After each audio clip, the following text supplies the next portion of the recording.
Up until I graduated college, which was 1972, I hadn't really had a face-to-face with devotees until I got my first book, which was right after I graduated college. I was a percussionist for a folk singer, a fairly well-known New York City folk singer, and whenever he did a concert, I would go and be his percussionist. That's when I met the devotee for the first time, because we had a gig at Ithaca University, not Ithaca University, Cornell University in Ithaca. There is an Ithaca college, but no, it was at Cornell. I went to Port Authority because at that time I really didn't feel like driving up and back by myself, because it was a 5-hour drive from New York City, and I was living right outside of New York City. So I had to go to Port Authority, and I was waiting in line to get on the bus, and Mahar came up to me with a pamphlet, A Reservoir of Pleasure, and I gave her like 88 cents, I think, with the change that I had. And then that was the first real face-to-face I had with a live devotee, living, breathing devotee, and then also with Vani, Srila Prabhupada, because his picture, Krishna's picture, was on the front, and Srila Prabhupada's picture was on the back. So then things started to come together a little bit. Oh, this guru, because I knew about spiritual teachers and gurus and that type of thing.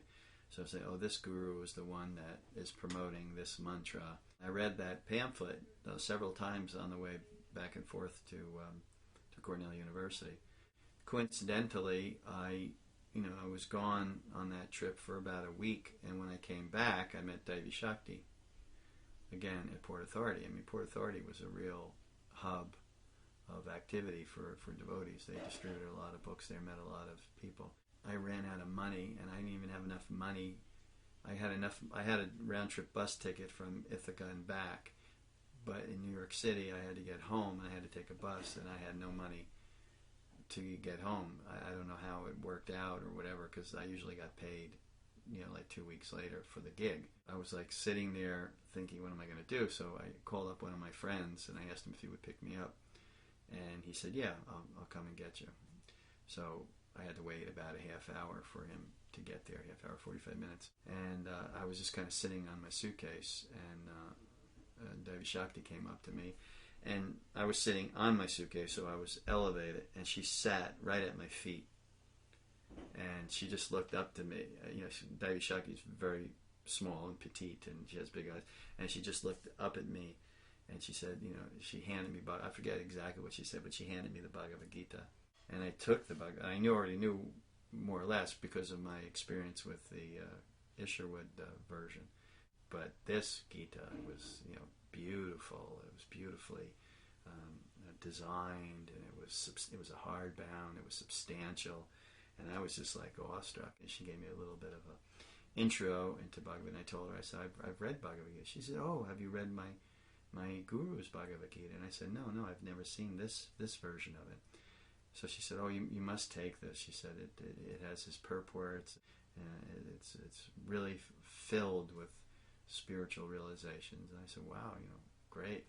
And then she asked me for a donation. I said, so I handed her the book back. I said, look, this is a wonderful book, but in all honesty, I'm sitting here because I have no money, and I'm waiting for a ride. I said I was to take a bus back to Jersey, but I had no money. So I said, I can understand you wanting money for this book. And I gave it back to her. And she said, well, if I gave you this book, would you read it? And I said, oh, I certainly would read it. So she said, I don't normally do this, but I'm going to give you this book. And I said, well, great, thank you. And she gave me the Bhagavad Gita.